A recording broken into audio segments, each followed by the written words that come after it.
पिछली क्लास में हमने देखा कि शब्दों के समूह को फ्रेज, क्लॉज तथा सेंटेंस के रूप में जाना जाता है, जिसमें से फ्रेज और क्लॉज वाक्य का भाग होते हैं तथा वाक्य में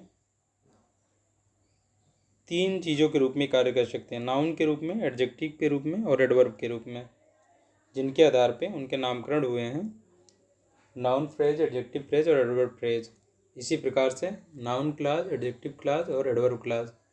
क्लॉज की संरचना में हमने पढ़ा था कि क्लॉज के पास अपना खुद का सब्जेक्ट और खुद का वर्ब होता है, यानी प्रेडिकेट पार्ट होता है उसका। उसी प्रकार से हमने देखा था कि सेंटेंस के पास भी सब्जेक्ट और प्रेडिकेट से ही इसका भी निर्माण होता है, लेकिन क्लॉज और सेंटेंस में सिर्फ इतना अंतर है कि क्लॉज इनकम्प्लीट सेंस देता है, जबकि सेंटेंस जो है वो कंप्लीट सेंस बनाता है। इसका मतलब क्लॉज अपने संपूर्ण भाव के लिए किसी दूसरे क्लॉज यानी प्रिंसिपल क्लॉज पर निर्भर होता है, जबकि सेंटेंस जो है पूर्ण भाव प्रकट करता है, अपने आप में स्वतंत्र होता है। और सेंटेंस का निर्माण सब्जेक्ट और प्रेडिकेट से मिलकर बना होता है। अब हम सेंटेंस और प्रेडिकेट के बारे में जानते हैं। सेंटेंस यानी सब्जेक्ट और प्रेडिकेट के बारे में हम जानते हैं। इसका मतलब है सब्जेक्ट के वाक्य का वह भाग होता है जो उस वस्तु या व्यक्ति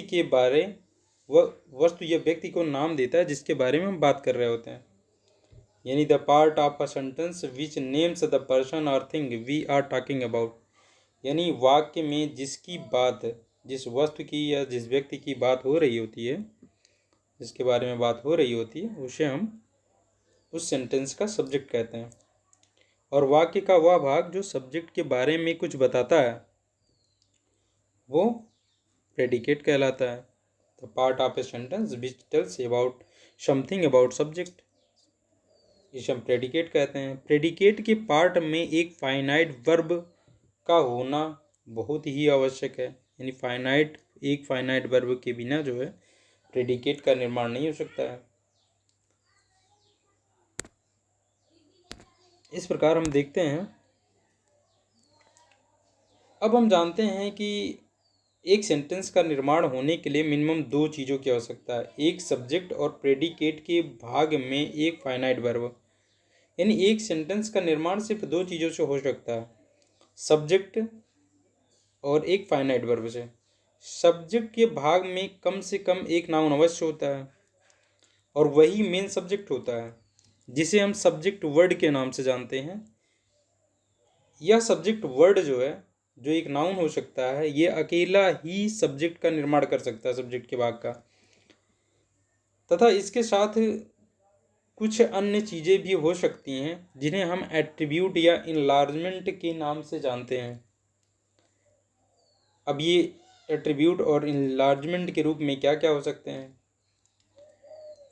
एडजेक्टिव हो सकता है, पार्टिसिपल हो सकता है, जो कि एडजेक्टिव के रूप में प्रयोग होता है, इसलिए इसको पार्टिसिपल एडजेक्टिव भी कह देते हैं।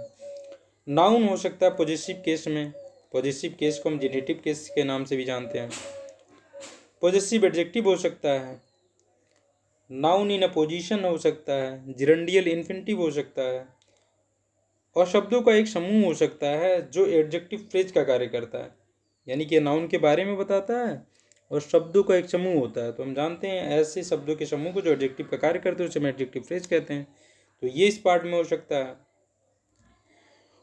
और डिटर्मिनस के रूप में ए, एन या जो है द, जिसे हम आर्टिकल के नाम से भी जानते हैं, आर्टिकल भी कह देते हैं, ये डिटर्मिनस होते हैं।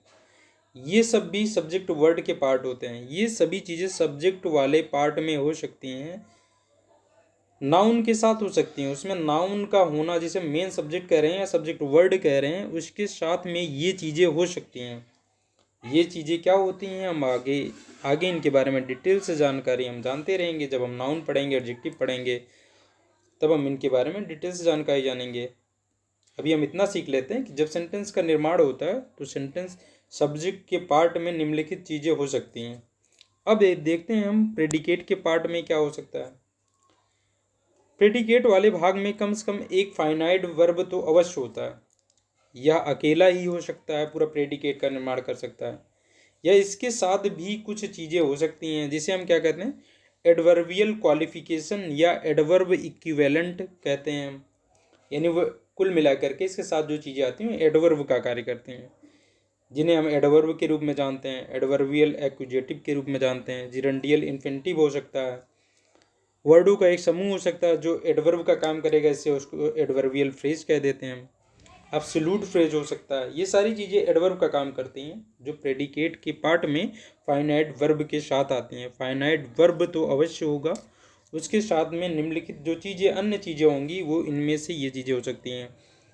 अब इनके बारे में हम जब एडवर्ब पढ़ेंगे तो डिटेल में जानेंगे कि एडवर्ब, पहले हमें एडवर्ब को जानना आवश्यक है, तभी हम जान पाएंगे बाकी चीज़ें क्या हैं, क्योंकि सभी एडवर्ब का काम करती हैं।